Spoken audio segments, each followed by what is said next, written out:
Hello everyone, कैसे हैं आप सभी। एग्जाम में आप सभी का स्वागत है। मैं अवनीश और मेरे साथ है महफूज। महफूज का पहले भी इंटरव्यू हुआ था हमारे एग्जाम पे और आज हम ब्रीफ में उनसे बातें करेंगे। और उनको सीपीडब्ल्यूडी अलॉट हुआ है, अभी कुछ दिनों में उनकी ज्वाइनिंग है। तो उनसे सब पूछेंगे, उनसे सब जानेंगे कैसे उनकी पढ़ाई रही है, कैसे उन्होंने अपनी प्रिपरेशन को किया है और कैसे वो आने वाले टाइम में और एग्जाम को कैसे डील करेंगे। तो सबसे पहले वेरी वेरी कॉन्ग्रेचुलेशन महफूज, कि इतनी मेहनत करने के थैंक यू बाद सो आपको अपनी मंजिल मिली है। Much. Thank you so much sir. पहले तो मैं एवर एग्जाम का भी शुक्रिया अदा करना चाहूँगा, क्योंकि मेरे जर्नी में आप लोग भी बहुत सहायता की है आपने। जब से मैं एवर एग्जाम से जुड़ा था दिया है और मुझे सीपीडब्ल्यू भी अलर्ट हो चुका है। तो बस यही है कि अब थोड़ा सा मैं इंट्रोडक्शन भी देना चाहूँगा। हाँ जी, जरूर एक्चुअली दीजिए। मेरा जो है, मैं एक वेस्ट बंगाल से बिलोंग करता हूँ, एक गाँव से बिलोंग करता हूँ। और मेरा स्कूलिंग वगैरह जो है वो गाँव से ही हुआ था। उसके बाद मैंने बीटेक स्टार्ट किया, जो एक प्राइवेट कॉलेज से, टायर सी कह सकते हैं, टायर सी कॉलेज से मैंने आपका बीटेक किया था। और जब मैंने थर्ड ईयर में था तभी से मैंने आपका गवर्नमेंट एग्जाम की मैंने सोचा था कि एसएससी जेई हो गया है, आरआरबी जेई होगा, इसका प्रिपरेशन करना चाहिए मुझे। ऐसे ही मैंने सोचा था आपका एसएससी जेई के बारे में। हम्म। चलो महफूज जी, पहले यही पूछते हैं कि कैसे लगता है कि भाई इतना संघर्ष करने के बाद कोई मुकाम हासिल हुआ है, कि हम इतनी मेहनत करते हैं स्टार्टिंग में और सोचते हैं कि हमें जिसको हम चाहते हैं वो हमें मिल जाता है। तो जब मिल जाता है वो, तो वो खुशी क्या होती है और फिर कैसा लगता है उसको सोच के। देखिए, खुशी तो वो तो बहुत है, लेकिन एक्चुअली आपका खुशी तभी रियलाइज होता है जब आपके घर वाले जो होते हैं, मान लीजिए मम्मी पापा हो गया, उसके चेहरे पे अगर जब मुस्कान देखते हैं, हम्म। रिश्तेदार हो गया, तभी एक्चुअली रियलाइज होते हैं। ये तो एक मतलब अब जो है बयान नहीं कर पाऊंगा कि कितना खुशी मुझे मिल रहा है, लेकिन एक्चुअली आसपास जब देखता हूँ तभी इसका रियलाइज होता है कि हाँ, चलो अब कुछ मिला है। जो लोग आप पहले ठीक से बात भी नहीं करते थे, अब वो भी हमसे जो है बात करने ड्रामेटिक चेंज आते हो हैं। गया इसमें। हाँ, पूरा माहौल चेंज हो गया है। अब गांव में जो है, जब मैं घर से निकलता हूँ सभी एक ही बात बोलते हैं कि कब ज्वाइनिंग है, आपको बधाई देते हैं। तो ये सब चेंजेस आते हैं और तभी हमें सक्सेस का एक्चुअल मीनिंग पता होता है कि चलो, इतना मेहनत करने के बाद जब सक्सेस मिलता है तब अच्छा लगता है। नहीं चलो, वो तो सब देखो क्या होता है, स्टार्टिंग में जो बोलते हैं ना कि कुछ नहीं कर पाएगा, बाद में ये बोलते हैं कि हमें पता था ये करेगा। हाँ हाँ हाँ, एक्चुअली वही होता है कि पहले तो यही होता था कि सब मतलब ज्यादा भाव नहीं देते, लेकिन अभी जब हो गया है सिलेक्शन, सही बोलते हैं कि हाँ चलो, तुम्हारा सिलेक्शन हो जाना चाहिए था, हमें भी लगता था। हम्म। तो चलो अब मैं कुछ एसएससी जेई और के बारे में बात करूंगा आपसे, कि बच्चे एसएससी जेई की प्रिपरेशन करते हैं और फिर किसी अदर स्टेट जेई की प्रिपरेशन करते हैं, तो बोलते हैं कि सर उसका पढ़ाओ, उसका पढ़ाओ, उसका पढ़ाओ। तो मैं आपसे पूछना चाहता हूँ कि हाउ डिफरेंस बिटवीन दैट, कि एसएससी जेई के पेपर में और अदर स्टेट जेई के पेपर में क्या डिफरेंस देखिए, स्टेट जेई और एसएससी जेई में बहुत फर्क है। जैसे स्टेट जेई का अगर मैं प्रिपरेशन करने जाऊँ, टेक्निकल तो देखिए हर जगह सेम होता है। अब एसएससी जेई में आपका नॉन टेक्निकल में आ जाता है। है। अब स्टेट जेई को मैं ज्यादा प्रायोरिटी इसलिए नहीं देता हूँ क्योंकि स्टेट जेई का हालत पता है कि एग्जाम टाइम पे नहीं होता है, तो हम्म। इस हिसाब से मेरे हिसाब से एसएससी जेई को ज्यादा प्रायोरिटी देना चाहिए। हम्म। और आपका लगभग 2 साल के अंदर जो है आपका ज्वाइनिंग वगैरह भी हो जाएगा। जैसे 2018 में हम लोग का जो फॉर्म फिलअप हुआ था वो 2019 फरवरी में हुआ था, और आप हम्म। देख सकते हैं कि 2021 फरवरी तक तो रिजल्ट वगैरह आ गया। अगर कोरोना नहीं होता तो और पहले हो जाता। तो इस हम्म। हिसाब से जो है मेरे हिसाब से एसएससी जेई को फर्स्ट प्रायोरिटी देना चाहिए। अब अगर आपको लग रहा है कि नहीं, स्टेट जेई भी मुझे करना चाहिए, स्टेट का भी एग्जाम सही टाइम पे होता है, तो हम्म। स्टेट जेई भी दे सकते हैं। टेक्निकल तो हर जगह पे सेम ही होता है, चैप्टर वगैरह जो भी इंपॉर्टेंस है सही होता है। बस आपको इस एसएससी जेई में नॉन टेक्निकल में ज्यादा फोकस करना पड़ेगा। अच्छा अच्छा। अब जैसे एसएससी जेई की मैं बात करूंगा पहले, कि एसएससी जेई में प्री में कैसे स्कोर करें और मेंस में कैसे स्कोर करें। हाँ, वही जैसे मैंने पहले आपको बोला कि देखिए, टेक्निकल सबका जो है लगभग जैसे मैं खुद एक एवरेज स्टूडेंट हूँ, तो मैं बात करूंगा कि टेक्निकल में आप 60 to 70 मार्क्स आप इजीली आप जो है मार्क्स ला सकते हैं टेक्निकल में, आउट ऑफ 100। अब बाकी मार्क्स देखिए जो आपका लगभग अब बच्चे गलती कहाँ पर करते हैं, काफी मैंने फ्रेंड जो है उससे मैंने बात किया जिनका सिलेक्शन इस बार नहीं हुआ। एक ही चीज में मुझे नोटिस हुआ है कि जीएस को या जीके को वो जो है आपका ज्यादा प्रायोरिटी नहीं देते, किया तभी टेक्निकल को भी लेके चला था। तो इस हिसाब से नॉन टेक्निकल को भी आपको ज्यादा प्रायोरिटी देना पड़ेगा। जैसे आपका 25 आपका जीके में अगर आ गया तो आप मान लो कि आपका जो है कट ऑफ इजीली क्रैक हो जाएगा, क्योंकि 60 हम्म। आपका टेक्निकल में आ जाएगा, 40 आपका जीएस में आ जाएगा, सॉरी आपका रीजनिंग में आ जाएगा, और जीके में आपका 25 आ ही जाता है। हम्म। तो और इसे आपका करना चाहिए। और नोट नोट जो है आपको बहुत इंपॉर्टेंट है, बहुत मायने रखते हैं। ऐसा नहीं सिर्फ टेक्निकल का आपको नोट बनाना है, नॉन हम्म। टेक्निकल का भी आपको नोट बनाना है। हम्म। और मेंस में कैसे अच्छा स्कोर करें मेंस के लिए। मेंस में देखिए, मेंस में आपको जो है थोड़ा सा ऑइजली काम करना पड़ेगा, मतलब दिमाग लगाना पड़ेगा। जैसे कुछ सब्जेक्ट हो गया, आरसीसी हो गया, सॉइल हो गया, आपका स्टील हो गया, सोम हो गया। मैं हर टाइम जो है मेरा मानना था कि टॉप 5 आपको रखना चाहिए। जैसे मैं आपका अगर सोम, आरसीसी और स्टील और जो है सॉइल की बात करूं, तो ये एक 4 सब्जेक्ट ऐसा है लगभग 150 मार्क्स यही कवर करके जाते हैं, और न्यूमेरिकल सबसे ज्यादा यहाँ से पूछा जाता है। तो देखिए मेंस में ज्यादा मार्क्स लाने के लिए आपको न्यूमेरिकल में ध्यान ज्यादा देना पड़ेगा, क्योंकि थ्योरी में आप 2 पन्ना भी अगर लिखेंगे, अगर आप सही से अगर 90% 100% एक्यूरेसी के लिख के आएंगे तो पूरा मार्क्स मिलने का चांसेस है। तो 150 मार्क्स आपको ये 4 ही सब्जेक्ट से आपको देके जाते हैं, और बाकी आगे आ जाता है आपका सर्विंग हो गया, हाईवे हो गया, ये भी आप जो है इस सब्जेक्ट में रख सकते हैं। और प्रैक्टिस प्रैक्टिस बहुत आपका इंपॉर्टेंट है। अगर जितना प्रैक्टिस करेंगे, क्योंकि देखिए आता सबको है, बेसिक नॉलेज सबको होता है, लेकिन लिखने का तरीका पता नहीं होता है। तो ऐसे ही आपको प्रिपरेशन करना चाहिए, इम्पोर्टेंस देना चाहिए। और जैसे अभी क्या है कि इस बार एसएससी ने बता दिया कि पैटर्न चेंज कर दिया उन्होंने, कि क्वेश्चन बुकलेट दिया है, आंसर बुकलेट दिया है साथ में। तो अब क्या है कि अब थ्योरी पे भी ज्यादा ध्यान देना पड़ेगा आपको, सिर्फ आप न्यूमेरिकल पे ध्यान नहीं दे सकते। मतलब ये है कि हाँ सर, अनप्रेडिक्टेबल है बिल्कुल कि तुम बिल्कुल। कुछ भी छोड़ के हाँ जाओगे, हाँ वही एग्जाम में आपको मिलेगा। हाँ हाँ। लेकिन तो सर मैं माफी मांगूंगा यहाँ पर। देखिए मैंने जो 4 सब्जेक्ट बताया, जैसे स्टील हो गया और सोम हो गया, दो ऐसे सब्जेक्ट है, आप 2 क्वेश्चन करेंगे 50 मार्क्स का आपका आ जाता है। आपका आरसीसी हो गया, मिनिमम 25 से लेकर 40 मार्क्स हर साल पूछा जाता है, तो 90 आपको। अगर थियोरी भी पूछते हैं तब भी आपको यहाँ पर भी फुल, क्योंकि थियोरी जो इसका आता है वो आपका या तो फॉर्मूला वगैरह आपको लिखना होता है, नहीं तो स्टेप लिखना होता है, तो यहाँ पर जो है आपका इजीली मार्क्स हो सकता है। सही अब बात है। सॉइल और में आपका टेस्टिंग वगैरह आ जाता है। हाँ, और ये भी नहीं है कि थ्योरी में हमेशा आपको फुल मार्क्स मिलते हैं, थ्योरी में ऐसे बिल्कुल काट देते हैं कुछ ना कुछ मार्क्स हो।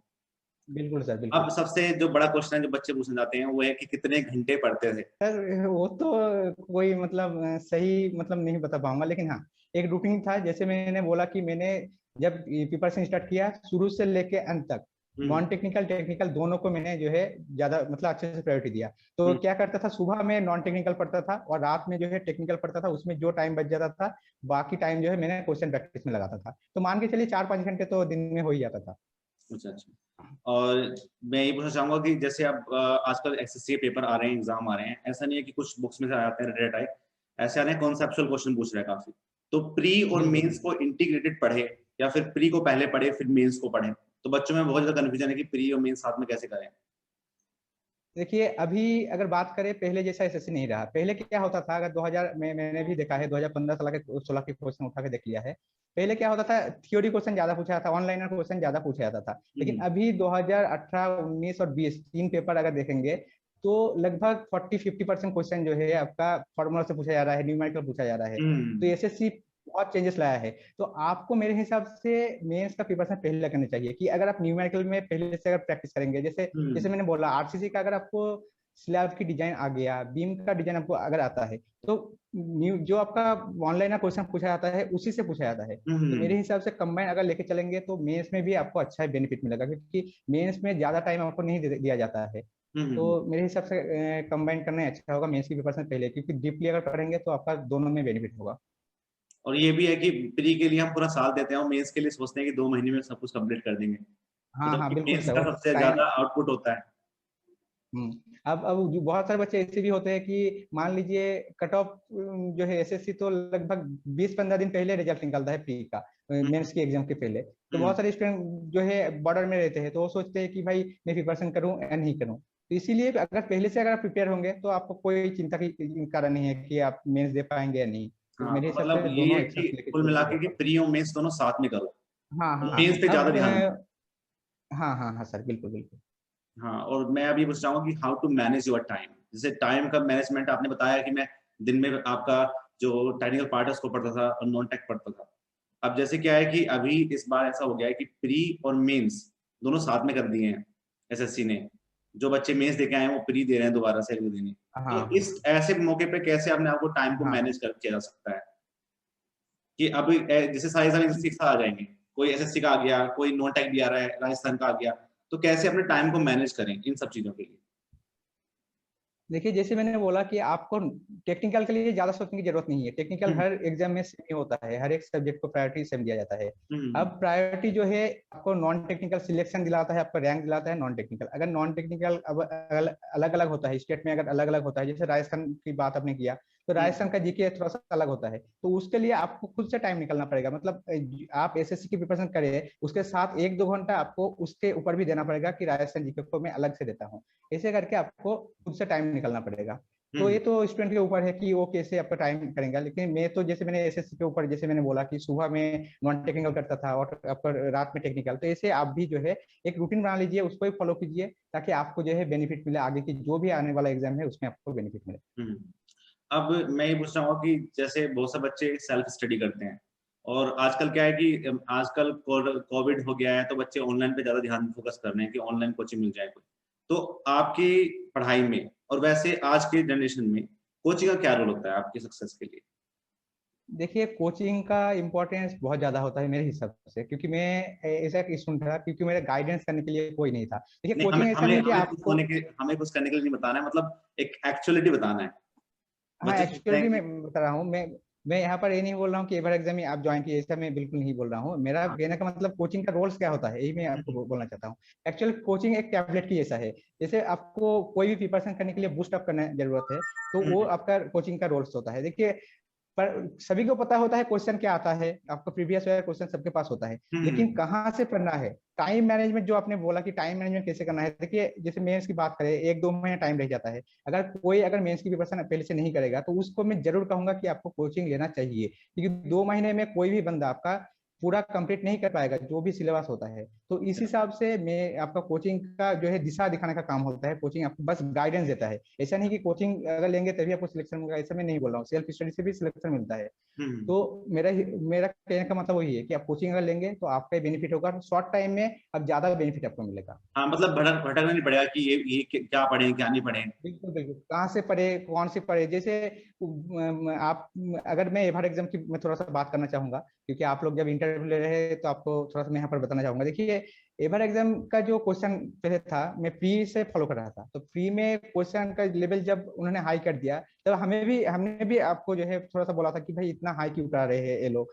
तो हाँ। बाद में पता चला, जब 2018 में पैटर्न चेंज हो गया, तब रियलाइज हुआ कि नहीं, अगर वैसे हाई लेवल अगर नहीं क्वेश्चन कराते थे तो हमें जो है बेनिफिट नहीं मिलता, क्योंकि एक ही क्वेश्चन गुप्तन गुप्ता से करने से आपको हर बार नहीं मिलेगा कि गुप्तन गुप्ता से आपको क्वेश्चन मिलेगा।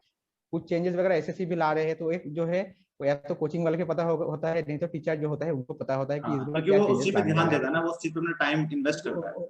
जी जी जी, बिल्कुल बिल्कुल, उनको एक्सपीरियंस होता है इस बारे में। और मैं भी पूछना चाहूंगा कि बहुत से बच्चों के सबसे बड़ा डाउट ये होता है सर, कौन सी बुक पढ़ें, कहाँ से क्वेश्चन प्रैक्टिस करें। सबसे बड़ा मतलब कंफ्यूजन यही है। तो ये इसका थोड़ा हाँ सा देखिए, सॉल्यूशन बताइए। मैंने तो गुप्तन गुप्ता जो सभी फॉलो करते हैं, गुप्तन गुप्ता फॉलो किया था। एक मूर्ति जी का एक बुक था, वो भी फॉलो किया था। गुप्तन कुर्मी था, वो भी मैंने फॉलो किया था। ये सब बुक आपको प्रैक्टिस करने के लिए जरूरत पड़ेगा, और टेक्स्ट बुक तो आपको पढ़ना ही पड़ेगा। जैसे मैंने बोला कि आपको पहले अगर आपको क्लियर करना है, कॉन्सेप्ट क्लियर करना है, तो टेक्स्ट बुक आपको पढ़ना पड़ेगा, अगर मेंस को आप अगर लेके चल रहे हैं। जो है हैंडबुक की तरफ भी भागते हैं, तो मेरे पास भी एक था आपका जो है शायद मेडी जी का एक हैंडबुक था, लेकिन अभी एक सिविल बूस्टर करके एक शायद एक अच्छा बुक आया है, वो भी आप जो है आप सब फॉलो कर सकते हैं। और क्वेश्चन प्रैक्टिस के लिए? क्वेश्चन प्रैक्टिस के लिए सर, एक तो बुक जो बोला कि आपका ये सब हो गया, आपका गुप्तन तो गुप्ता आपने हो बताया गया। गुप्ता गुप्ता नहीं तो इसे। सबसे बेनिफिट अभी मुझे लगता है, अभी के टाइम सबसे बेनिफिट आपको मिलेगा यूट्यूब से। कोई भी चैनल फॉलो कर लीजिए, कोई भी आपको अच्छा लगा, जो भी अच्छा लगे वो फॉलो कर लीजिए। जो है लाइव क्लास करने से, देखिए एक तो क्या होता है, बुक से अगर पढ़ेंगे, बुक से रिलेटेड क्वेश्चन ही मिलता है, लेकिन यूट्यूब में अब भले 1 घंटे में 20 क्वेश्चन क्यों ना कराए, लेकिन वहां से बहुत सारे रिलेटेड क्वेश्चन वो जो है डिस्कस करते हैं, तो उससे आप जब नोट बनाएंगे तो उससे भी आपको बेनिफिट मिल जाएगा। तो मेरे हिसाब से जो है 1 घंटा मिनिमम आपको यूट्यूब में भी देना चाहिए। हाँ, और यही होता है कि जो अच्छे क्वेश्चन होते हैं, जो बच्चों पे नहीं हो रहे होते हैं, तो वही क्वेश्चन कराए जाते हैं यूट्यूब पे भी, तो उनसे वही आपको एक क्वेश्चन कराया अंडरस्टैंडिंग जाता है। होती है। हाँ, बुक जो है देखिए, वो जो है पुराना बुक, एक ही बुक बार बार चल रहा है, तो उस हिसाब हम्म से नया तो कुछ एडिशन आया नहीं है अभी तक। अगर आएगा तो ठीक है, लेकिन सर लोग को जो है नया नया क्वेश्चन जो है वो लोग डालते रहते हैं, तो इस हिसाब से बेनिफिट बहुत मिलेगा यूट्यूब से भी। हम्म। और अब मैं पूछना चाहूंगा, जैसे कि आप एग्जाम से पहले से जुड़े हुए थे, तो आपको क्या लगता है कि हाँ एग्जाम का कौन सा जो कोर्स है वो सबसे बेस्ट है सिविल एसएससी के लिए? देखिए, एसएससी का जो है, SSC JE pre and mains, मैंने तो एक्चुअली प्री का कोई कोर्स नहीं लिया था, लेकिन मेंस का मैंने कोर्स लिया था। लेकिन हम्म प्री में मैं पहले से क्वेश्चन, जैसे मैंने बोला कि यूट्यूब में टाइम चाहिए, मैं पहले दिन से मैं जो है प्रैक्टिस एकदम से करता था, तो इससे मुझे बेनिफिट बहुत ज्यादा हुआ था। और एक्चुअली हमें लगता था कि मैं जैसे मैं आरसीसी में बहुत स्ट्रांग था, मैं पहले से, मैं एक्चुअली बोलना नहीं चाहिए लेकिन आरसीसी मेरा पहले से स्ट्रांग था, सॉइल भी स्ट्रांग था। लेकिन जब एवर एग्जाम में मैं जुड़ा तो तब मुझे रियलाइज हुआ कि मेरा कॉन्सेप्ट उतना क्लियर नहीं था, क्योंकि कॉन्सेप्ट जो है खुद तो लगता है कि ठीक है, लेकिन जब आप लोगों के साथ जब जुड़ा था तो प्रैक्टिस करने के बाद पता चला कि हाँ ऐसे टाइप का क्वेश्चन बन सकता है, और वही क्वेश्चन देखने को मिला। अब मैं आप सबको एक बार रिक्वेस्ट भी करना चाहूंगा कि अगर पॉसिबल है तो मेरा जो आपका टेस्ट सीरीज जब मैंने दिया था तो सब कॉपी वगैरह आपके पास होगा तो एक बार जो है स्टूडेंट को दिखा देना, क्योंकि अगर मैं बोलूंगा तो विश्वास भी नहीं हो सकता है, लेकिन लगभग 150 से 200 मार्क्स जो है टेस्ट सीरीज से आ गया था। 2018 में हम लोग ने जब ज्वाइन किया था आपके टेस्ट सीरीज, मेंस का जो है कोचिंग भी ज्वाइन किया था, लेकिन जब पेपर देने के लिए गया लगभग 150 से 200 मार्क्स आपका पूरा आपका टेस्ट सीरीज से आ गया था। तो बहुत बेनिफिट रहा, टेस्ट सीरीज भी बहुत बेनिफिट रहा। तो ये यही था कि मेंस वाला बैच काफी बच्चों ने उसको बताया कि काफी हाँ अच्छा हाँ था, हाँ, मेंस वाला काफी काफी अच्छा काफी अच्छा, क्योंकि इतना शॉर्ट टाइम में कोई भी आपका जो है एक महीने में आपने एक महीना पूरा कंप्लीट कर दिया था, और एक महीना हमें जो है प्रैक्टिस करने के लिए भी छोड़ दिया था कि चलो एक महीना आपको जो है पहले छोड़ देता हूँ ताकि आप लोग घर पे जाके प्रैक्टिस कर सके। तो मैंने तो ऑनलाइन ही लिया था तो इसीलिए प्रैक्टिस करने में भी टाइम मिल गया था। तो हम्म। मेरे का आपका कोचिंग बहुत अच्छा था। हाँ, अभी और सबसे बेस्ट वही सत्यम है। गुप्ता है एक। और हाँ, बोलिए बोलिए। और आपका आपका जो कोर्स प्राइस भी है वो भी बहुत कम है, मतलब अगर बाकी अगर मैं कंपेयर करूं, बाकी तो नाम नहीं लेना चाहूंगा, लेकिन कंपेयर अगर करूंगा तो वो इतना कम में कोई भी आपको नहीं देगा। अगर आप और कोई कहाँ पर कहीं पर भी ट्यूशन भी पढ़ने जाएंगे तब भी इससे ज्यादा आपको फीस देना पड़ेगा। हाँ, और हाँ, लेकिन कंटेंट यहाँ पर कंटेंट आपको में भी पूरा पूरा डिफरेंस है। पूरा कंटेंट में हाँ भी उस डिफरेंस है। उसी में हाँ कंटेंट भी बहुत बहुत सही रहता है। ऊपर से आपका यहाँ पर जो आपका टेस्ट सीरीज हो गया वो भी इंक्लूड रहता है, तो टेस्ट सीरीज हाँ। का भी तो आपका पैसा लगता है, तो यहाँ पर भी आपको बेनिफिट मिलेगा आपको। जैसे अभी अभी एक स्टूडेंट है, उसका यूपीपीएससी एम में सिलेक्शन हुआ है सीपीडब्ल्यूडी में, हाँ सर। इसका पीडब्ल्यूडी में। तो उन्होंने बोला है कि हाँ सर मैंने आपका मेंस का बैच लिया था, अभी उन्होंने ईएससी भी उन्होंने फाइनल हुआ है, ईएससी का इंटरव्यू दिया उन्होंने। हाँ तो बोले कि सर हाँ। मैंने बोला कि हमसे कहाँ फायदा हुआ इतना है कि ईएससी का थोड़ी पढ़ाते हैं, हम तो जे का पढ़ाते हैं।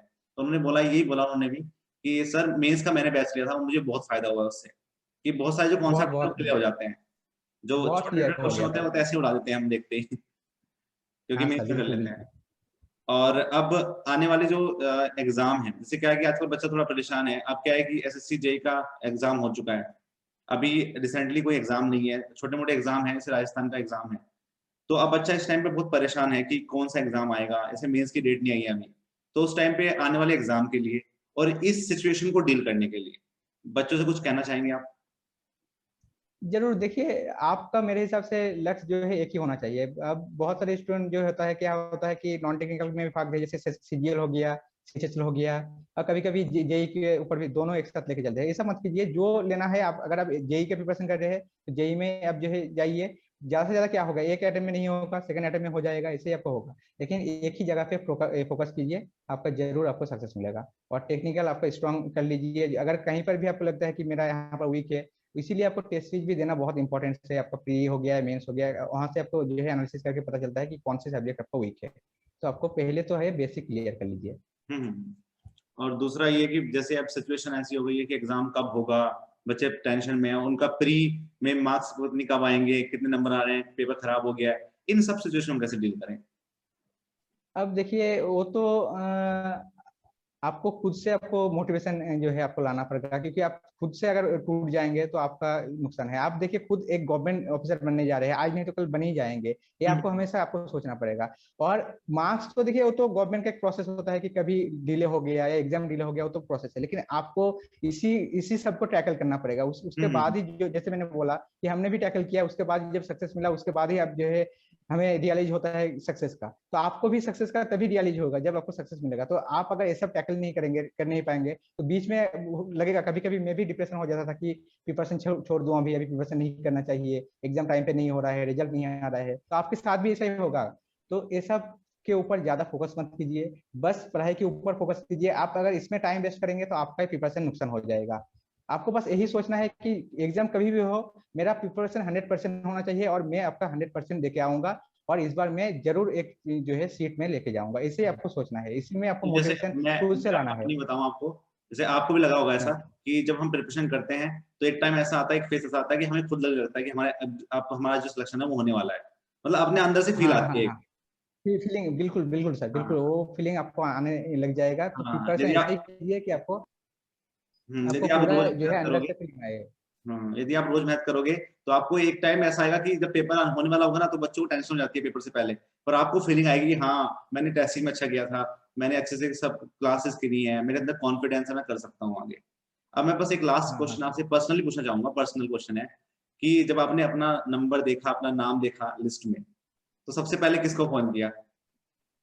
सबसे एक्चुअली याद तो नहीं है कि सबसे पहले मैंने किसको फोन किया, लेकिन मैंने एक्चुअली किसी को बताया नहीं था। तो एक्चुअली उसके बाद जब मैं नीचे गया, मम्मी पापा को पता ही था कि आज रिजल्ट आने वाला है। तो हाँ बस मम्मी पापा को मेरे जब याद है, मम्मी पापा को जो है मैंने बताया था। उसके बाद जो है आपकी तरफ से शायद कॉल वगैरह आया था। हाँ, आपने नहीं ही मैंने कॉल किया देखा था, था। वो हाँ मुझसे बात होती थी तुम्हारी, फिर मैंने देखा था कि हाँ नंबर आ गया है। हाँ हाँ हाँ, तो आपसे ही बात हुआ था, मतलब फोन में आपसे फर्स्ट बात हुआ था, उसके बाद तो रिश्तेदार से बात हो गया। हाँ बस ऐसे ही मम्मी पापा को फर्स्ट जो है इन्फॉर्म किया था कि हाँ मेरा हो गया। और वो तो मतलब रोने लगा था, मतलब खुशी से, कि जो हाँ, होता है नहीं वो, नॉर्मली जो होता है। नहीं नहीं वो तो फीलिंग अलग होती है, वो फीलिंग मतलब किसी को बता नहीं सकते, वो अलग ही होती है हाँ एकदम, हाँ, वो अलग कि वो हाँ जब मतलब जिसके लिए बात कर रहे हैं वो जब होती है। आप मैं तो मतलब दुआ करूंगा कि आप जो लोग भी आप प्रिपरेशन कर रहे हैं उनको, उनके साथ भी ऐसा ही कुछ हो, उनको भी जल्द जो है सक्सेस मिले। तो जब मिलेगा वो लोग भी बता नहीं पाएगा कि कितना खुशी मिलता है। हाँ तो एक्चुअली जो है फीलिंग्स एक है।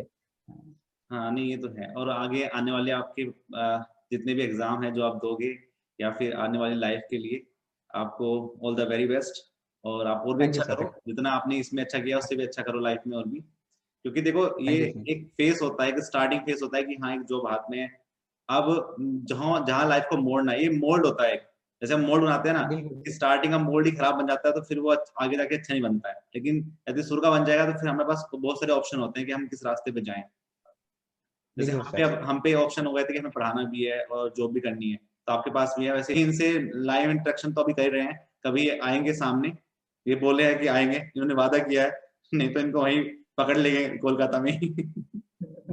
नहीं सर नहीं, बिल्कुल आएंगे। हाँ जरूर आएंगे हाँ, एक्चुअली, इन्होंने बोला है इसके कि बाद अभी तो सर अभी तो दूर पड़ जाएगा, और दूसरा ये है कि अभी कोरोना चल रहा है, तो अभी हमने भी मना किया है कि नहीं, अभी यहीं वहीं हाँ रहो। हाँ हाँ, कोविड आ गया वैसे है अभी इसके कारण। आपकी एक मीटिंग होगी, जितने भी बच्चे सिलेक्ट हुए हैं उन सबके लिए एक ऑर्गेनाइजेशन स्टार्ट करेंगे, दिल्ली में ही होगा वो, तो आप सबको बुलाया हाँ हाँ जाएगा। तो आप सभी को हाँ आएंगे। बिल्कुल। तो ये हाँ जैसे इस इंटरव्यू करने का सबसे मेन पर्पस यही है कि इस टाइम बच्चा थोड़ा सा परेशान है अपनी लाइफ हाँ को सर लेके, कि करना क्या है, क्या करें, एग्जाम अच्छा नहीं हुआ है, तो इन चीजों से उसको पॉजिटिविटी मिलती है, कि मान लो एक बच्चे को भी इस बिल्कुल चीज से पॉजिटिविटी मिली तो उसका लक्ष्य बन जाएगा कि हाँ मुझे पढ़ना है भैया आगे आगे अच्छे से। बिल्कुल बिल्कुल। चलो। एक्चुअली डिप्रेशन हर किसी की लाइफ में आता है। हम जैसे मेरा ही आया था, आपने सॉल्व किया था, रिजल्ट नहीं आ रहा था, काफी देर हाँ हो गया था, 2-3 साल हो गया था ऑलरेडी। तो ये हाँ, सब होता ही है, ये आपका प्रिपरेशन का एक हिस्सा मान सकते हैं कि प्रिपरेशन के साथ ये सब चलते ही है। तो इसको टैकल करना पड़ेगा आपको और आगे बढ़ना है ऐसे। चलो महफूज जी, आपसे मिलके बहुत खुशी हुई, और ऐसे ही आपने दूसरे बच्चे जो स्टूडेंट हैं हमारे एस्पिरेंट हैं आगे वाले, उनको अच्छे से इंस्पायर किया, और फिर मिलते हैं आपके नेक्स्ट क्लास में मिलेंगे, वो तो मैं बोल देता हूँ नेक्स्ट क्लास में मिलेंगे, वैसे महफूज हाँ जी आ सर। जाते हैं अभी क्लास के अंदर देखने के सर क्या पढ़ा रहे हैं बीच बीच में। हाँ हाँ हाँ, और बीच बीच में आता हूँ, कभी कभी आता हूँ लाइव, जब नोटिफिकेशन आता है मैं आ जाता हूँ। हाँ, चलो अच्छा लगा आपसे, और तो मुझे लगता है कि बहुत से बच्चे इससे इंस्पायर हुए होंगे, अपनी पढ़ाई को अच्छे से कंटिन्यू रखेंगे, फिर बच्चे क्या करते हैं छोड़ देते हैं पढ़ाई, एक महीने पढ़ेंगे फिर छोड़ देंगे हाँ कि हाँ ये हाँ अब एग्जाम आएगा तब पढ़ लेंगे, हाँ। तो उससे वो नहीं नहीं, इंस्पायर ऐसा होंगे और ऐसा अच्छे से बिल्कुल। पढ़ेंगे। चलो महफूज जी फिर ठीक है, हाँ और ठीक है आपको सर। कुछ कहना है तो आप बोल सकते हैं। नहीं वही सर, जैसे मैंने बोला कि प्रिपरेशन आपको करते रहना है, बीच में बिल्कुल नहीं छोड़ना है। अगर आप किसी में आप जाना चाहते हैं, मेरा मानना है कि देखिए आप कॉलेज लाइफ से आपको डिसाइड करना है आपको प्राइवेट जॉब में जाना है या गवर्नमेंट जॉब में जाना है। अगर हम्म प्राइवेट में जाना है तो आप तो स्किल बढ़ाइए, आपका स्पोकन इंग्लिश हो गया, कोई कोर्स हो गया जैसे सॉफ्टवेयर वगैरह हो गया, आपको सीखना पड़ेगा। और अगर आपको लगता है नहीं मुझे गवर्नमेंट जॉब में ही जाना है, तब आपको पहले से आपको डिसाइड करना पड़ेगा मैं सेल्फ स्टडी करूँ, उससे भी चल जाएगा, नहीं तो कोचिंग आप ज्वाइन कर लीजिए। 1-2 साल आप जब कॉलेज से निकलेंगे, आपको 1-2 साल बाद ही आपको जॉब मिल जाएगा। अब हम्म पहले से अगर स्टार्ट करेंगे, कॉलेज में क्या होता है, कॉलेज में ऐसा कुछ प्रेशर वगैरह तो होता नहीं है कि आपको बहुत ज्यादा हम्म प्रेशर होता है। तो कॉलेज में इन टाइम होता है आपको प्रिपरेशन करने के लिए। शुरुआत में आप थोड़ा थोड़ा करके अगर स्टार्ट करेंगे तो बाद में आपको जो है इजी लगेगा, आपको कोई भी जॉब हो गया सर भी नहीं आता है, क्योंकि जब आप बीटेक क्वालिफाई कर जाते हैं उसके बाद घर घर की तरफ से भी प्रेशर आता है, रिश्तेदार की तरफ से भी प्रेशर आता है कि आप जो है अभी क्या कर रहे हो। तो ये सब का क्वेश्चन का सामना नहीं करना पड़ेगा अगर आप पहले से अगर प्रिपरेशन स्टार्ट करेंगे तो। चलो तो फिर ऐसे ही मैं, आप लोग प्रिपरेशन करते रहिए। हाँ तो ऐसा ही, बस और कुछ नहीं। चलो महफूज जी, आपसे मिलके बहुत खुशी हुई और ऐसे ही आप बढ़ते रहिए लाइफ में अपनी आगे और ऐसे ही थैंक मोटिवेट यू सो करते मच। रहिए चैनल के थ्रू, हमारे थ्रू, बिल्कुल, बिल्कुल, जैसे भी आप कर सकते हैं। बिल्कुल, बिल्कुल, और मिलेंगे फिर बिल्कुल सर। आपकी नए एक इंटरव्यू में एक नए टॉपिक के साथ। तब तक के लिए बाय बाय, जय हिंद, जय भारत।